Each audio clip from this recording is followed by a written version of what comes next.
Morning students. हम लोग कौन सा चैप्टर पढ़ रहे हैं? Solid state. सॉलिड स्टेट में स्टार्टिंग में हम लोगों ने पढ़ा दो तरह के सॉलिड्स होते हैं, crystalline, amorphous. Crystalline solid true solid है, एमॉर्फस सुपर कूल्ड लिक्विड। जब क्रिस्टलाइन सॉलिड की बात कही तो हमने कहा वो वापस 4 पार्ट्स में डिवाइड किए गए, मेटेलिक, आयोनिक, कोवैलेंट और मॉलिक्यूलर। रिकॉल करें, आयोनिक सॉलिड आयन से डेवलप हुए थे जिनके बीच में हाईली इलेक्ट्रोस्टैटिक फोर्स था, जिससे वो बहुत hard, brittle, high melting point वाले water soluble solid and pure condition में वो इलेक्ट्रिसिटी के bad conductor but molten and कौन सी कंडीशन में? सॉल्युबल। मोल्टन मतलब पिघलाना, सॉल्युबल मतलब पानी में घोलना। इन दोनों कंडीशन में वो कैसे थे? हाई इलेक्ट्रिकल कंडक्टेंस को शो करने वाले। जब बात आई थी मेटेलिक बॉन्ड्स वाले सॉलिड्स की, just like iron, aluminium, silver, तो आप सबको पता है वो हार्ड तो होते हैं, हाई मेल्टिंग पॉइंट होता है, बट वो डक्टाइल और मैलाइबल होते हैं, मतलब उन्हें पीट कर पतली शीट में और खींच कर पतले तार में चेंज कर सकते हैं, बट वो वाटर सॉल्युबल नहीं होते। हर कंडीशन में गुड कंडक्टर ऑफ इलेक्ट्रिसिटी होते हैं। नेक्स्ट हम लोगों ने पढ़ा था कोवैलेंट सॉलिड। ये 3 डायमेंशनल बड़ी स्ट्रॉन्ग और बड़ी रचना बनाते हैं, जनरली वीक होते हैं, कम मेल्टिंग पॉइंट वाले होते हैं, वाटर में सॉल्युबल नहीं होते, बैड कंडक्टर होते हैं। बट डायमंड और सिलिका हार्ड है और graphite exceptionally good conductor of electricity show करता है। मॉलिक्यूलर सॉलिड सबसे वीक वाले थे जिनमें वॉन डेर वाल्स बॉन्ड था, उन्हें फिर 3 पार्ट्स में डिवाइड किया था, नॉन पोलर, पोलर और हाइड्रोजन बॉन्ड वाला। यहां तक हम लोग पहले पढ़ चुके हैं। अब स्टार्ट करते हैं सॉलिड की स्ट्रक्चर को। सॉलिड का वो सबसे छोटा यूनिट जो बार बार रिपीट होता है, it's known as a unit cell. Smallest 3 dimensional structure which repeated in whole the crystalline lattice is known as unit cell. अब what is crystalline lattice? अब इसको समझाने के लिए कहूं कि अगर हमारे पास एक खुला मैदान है जिसमें हम लोगों ने खूब सारे ब्लैक और व्हाइट स्टूल को जमाया है, चूंकि वो क्रिस्टलाइन सॉलिड है तो ब्लैक और व्हाइट की व्यवस्था जो अरेंजमेंट है पूरी जगह पर सेम होगी। अगर आपने दिमाग में रखा है 2 ब्लैक 2 व्हाइट, तो लेफ्ट टू राइट चलते हुए भी वो 2 ब्लैक व्हाइट रहेंगे, और जो लाइन बनाओगे उसमें भी 2 ब्लैक 2 व्हाइट। पूरी total arrangement is known as crystalline lattice. और वो सबसे छोटा पोर्शन जो 3 डायमेंशन में रिपीट होगा, मतलब 2 ब्लैक और 2 व्हाइट का जो ग्रुप है जो बार बार रिपीट हो रहा है, it's known as a unit cell. जैसे अगर आप एक लाइन में A B A B A B A B लिख रहे हैं और 100 बार लिखा है, तो ये पूरा 100 का स्ट्रक्चर तो हो गया क्रिस्टलाइन लैटिस। और A B smallest portion which is repeated in whole the crystalline lattice is known as unit cell. Solid में यूनिट सेल्स को पढ़ाने के लिए बेसिक 7 क्रिस्टल सिस्टम है। इन 7 क्रिस्टल सिस्टम को समझाऊं तो पहले आपको ये लिख रखा है, जैसे यहाँ ए बराबर बी बराबर C. What is A B C and what is alpha beta gamma, ये बताऊं।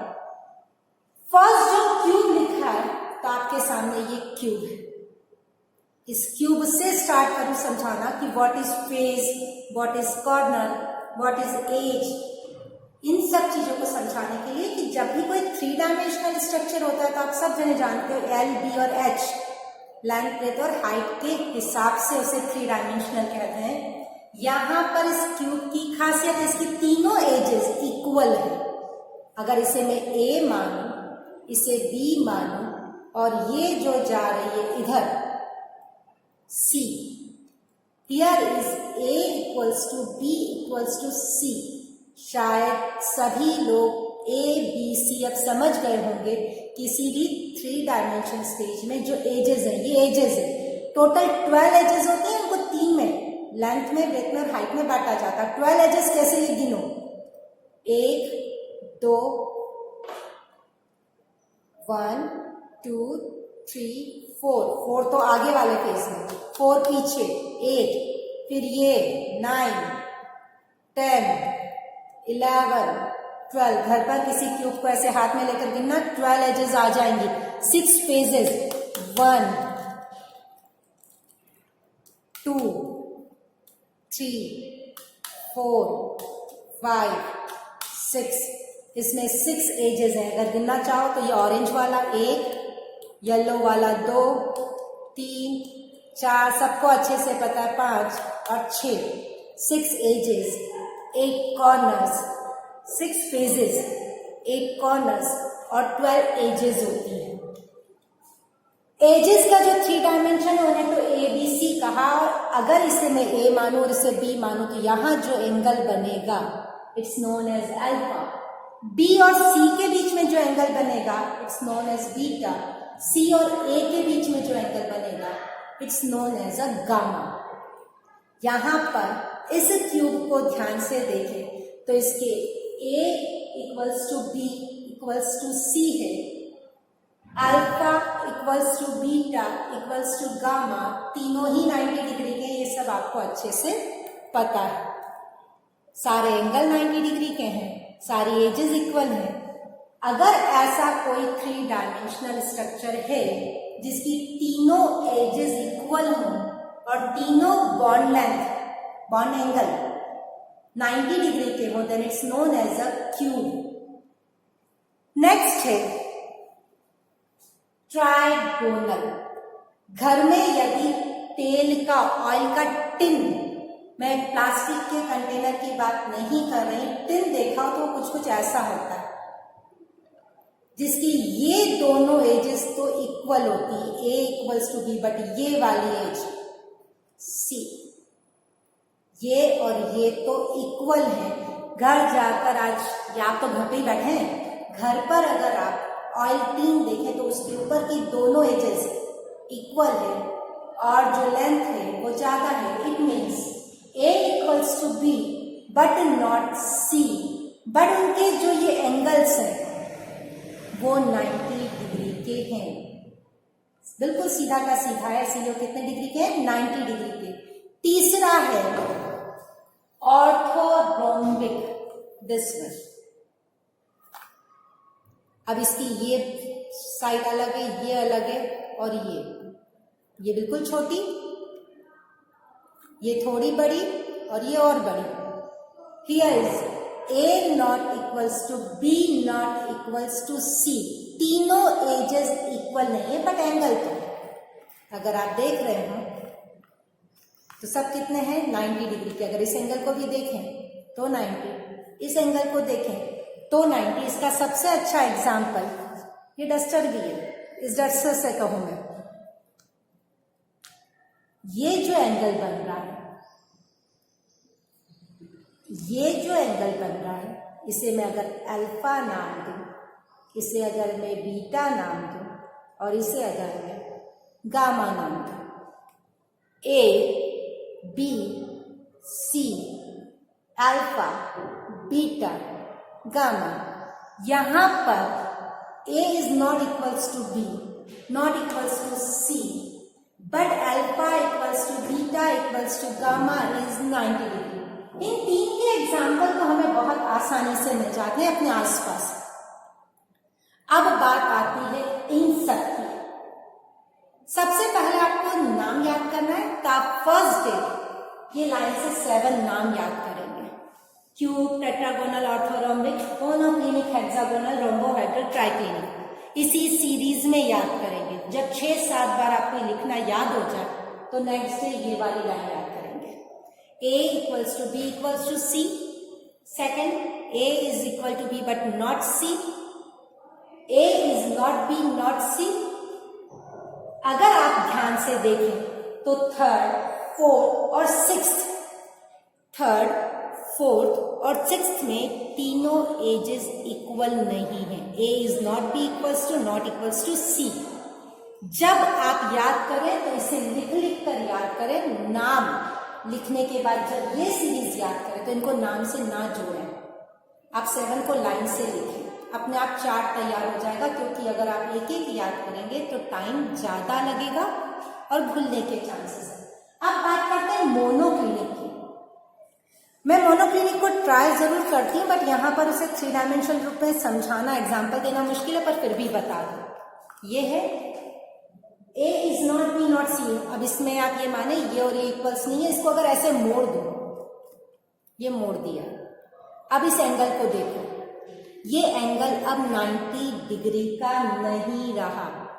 ये वाला एंगल अब 90 डिग्री का नहीं रहा, लेकिन ये जो एंगल है अभी भी 90 है। मतलब अगर आप इसको ऐसे दबा दें तो अब ये एंगल्स चेंज हो गए। तो अब यहां जो लिख रखा है ये इसी तरह से डिस्टॉर्टेड फॉर्म में रहते हैं, तिरछे हो जाते हैं, जिसके कारण एंगल 90 डिग्री का नहीं रहता।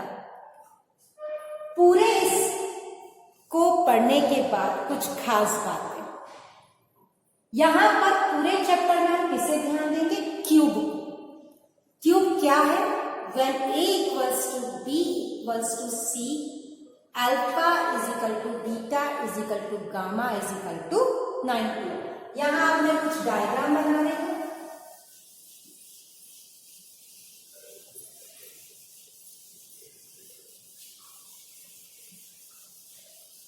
हम पढ़ेंगे क्यूब। क्यूब के फिर 3 यूनिट सेल्स हैं। उन 3 यूनिट सेल को आज मैं समझाऊंगी। क्यूब कितने यूनिट सेल्स के रूप में माना जाता है? 3। तो ये मैंने बनाया क्यूब।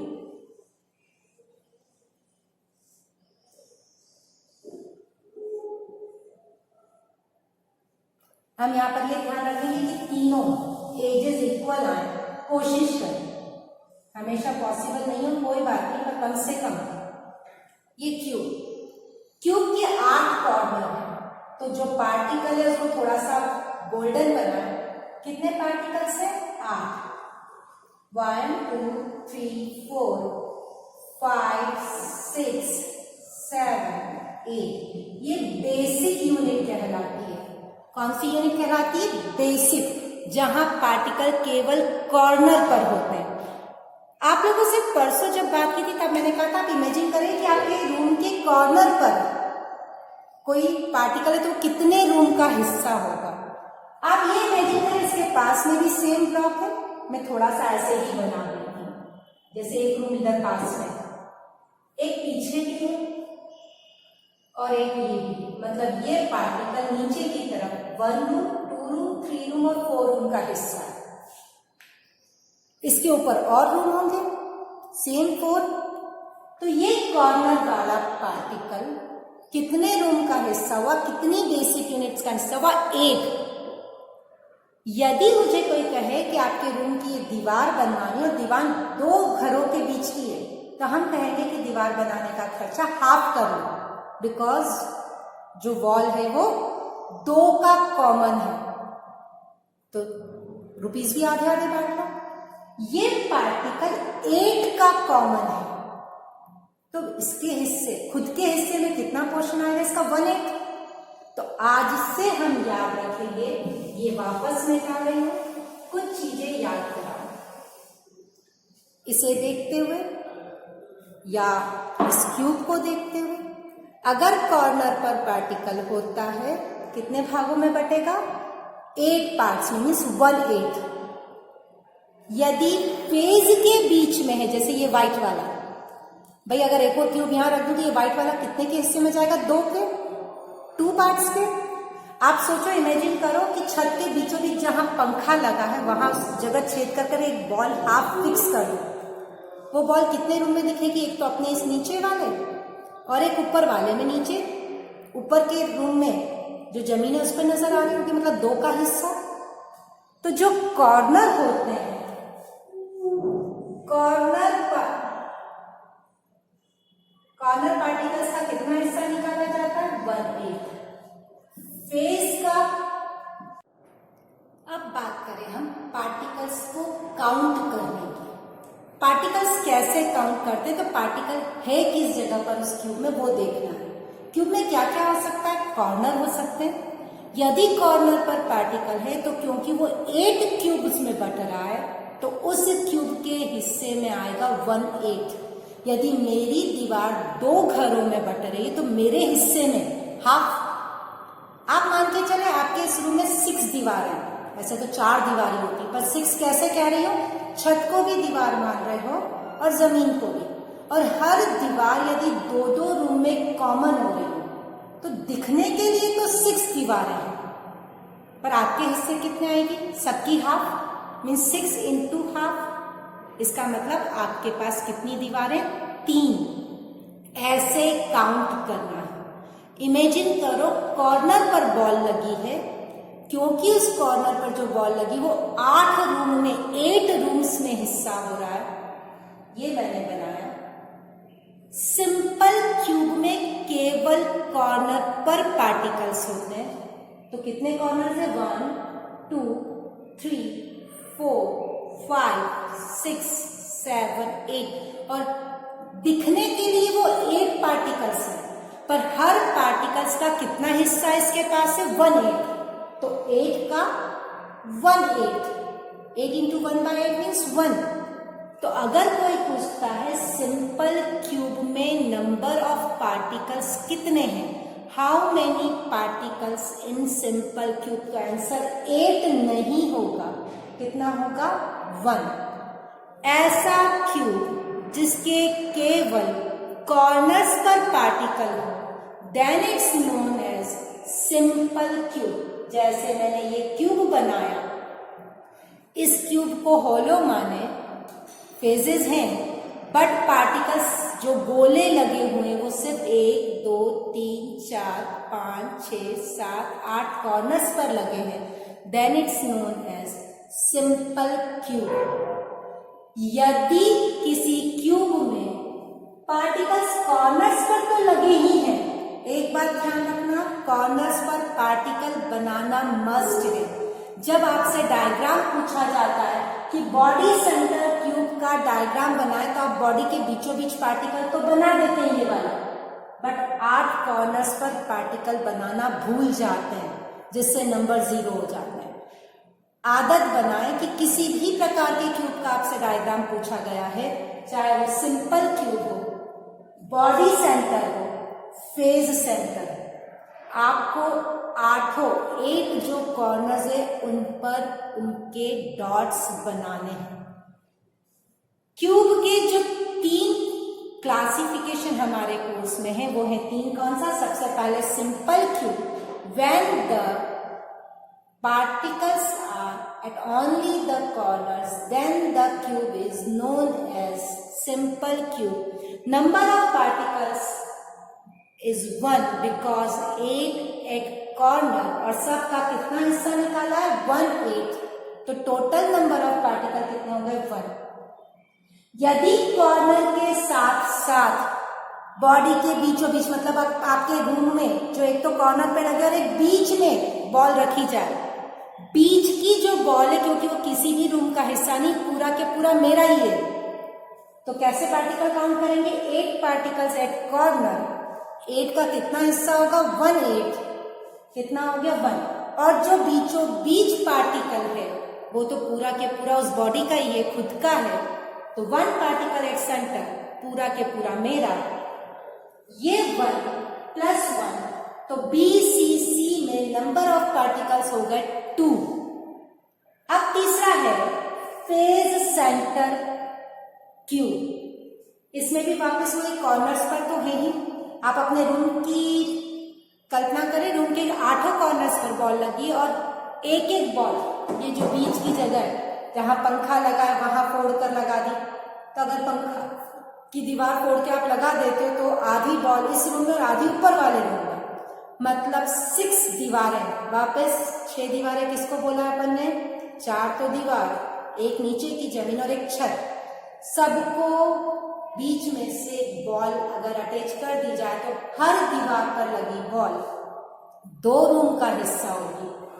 ये वाली बॉल 1 2 3 4। चूंकि 3 डायमेंशनल स्ट्रक्चर है तो ये वाली बॉल पीछे वाले फेस की और ये वाली आगे की, मतलब अगर ये क्यूब है तो एक बॉल यहाँ लगी और एक चूंकि पीछे लगी तो पीछे वाली अब मैं ड्रॉ तो नहीं कर सकती, तो इस तरीके से डॉट लगाए जाते हैं। पार्टिकल्स गिनेंगे, 8 तो कॉर्नर पर है तो उनका 1/8 निकाला 1। फेज में 6 है और हर का हिस्सा हाफ है तो 6 इंटू हाफ करा, कितना हो गया 3।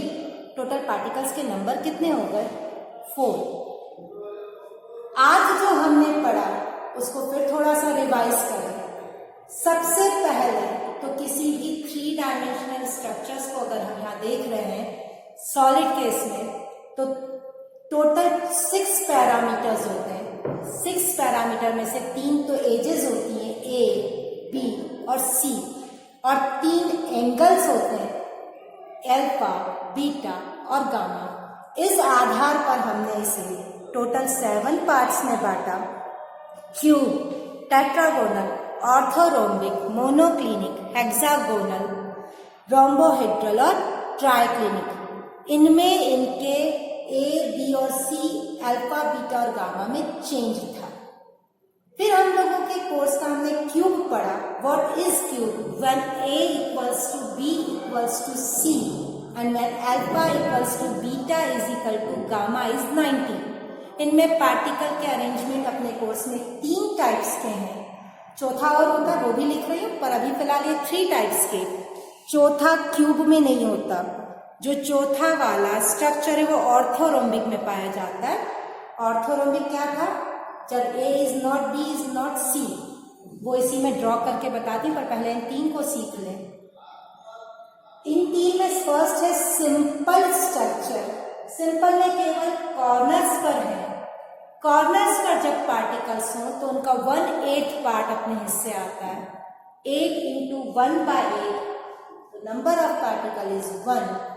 BCC, body centered cube, when particles are at the corner and one particle situated between the body, बिल्कुल बीचों बीच, जैसे हवा में लटकती हुई बॉल बीचों बीच रूम के हो तो कॉर्नर का हिस्सा हो गया 1 और बीचों बीच का हिस्सा हो गया 1 प्लस 1, टोटल पार्टिकल्स हो गए 2। फेज सेंटर क्यूब, कॉर्नर पर तो है ही 8 और फेज के बीचों बीच है, then the structure is known as FCC, phase center cube। Total particles हो गए 8 इंटू 1/8 मीन्स 1 और 6 इंटू 1/2, क्योंकि जो फेज के सेंटर में वो 2 हिस्सों में बटा होगा, then it's known as face centre cube. अब मैं एक और आपको डायग्राम बना के बता दूं जो क्यूब में नहीं मिलता बल्कि ऑर्थोरोम्बिक में मिलता है। एंड सेंटर ये है,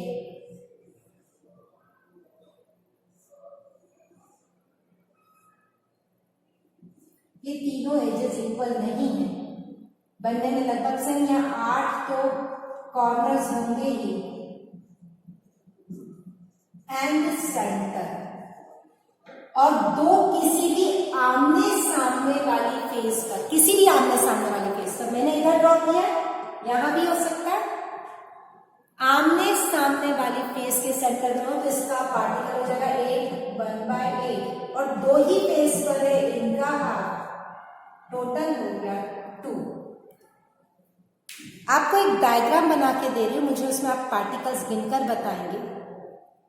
पार्टिकल्स कैसे गिनने हैं तो ये चीज ध्यान रखनी है आपको।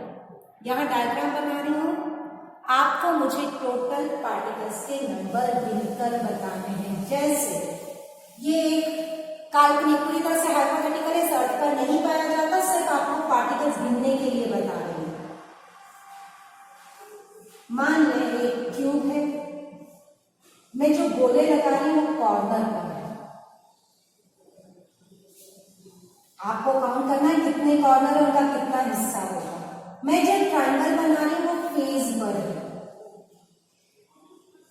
मैं स्टार बना रही हूँ बॉडी के सेंटर पर है, कॉर्नर पर है,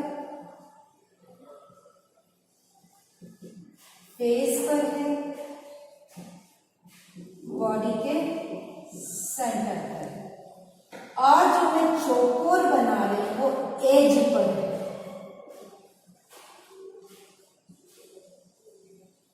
अब आपको गिनना है। मुझे टोटल पार्टिकल्स इस जो सेल बनाई इसमें कितने आएंगे काउंट करके आप बताएंगे।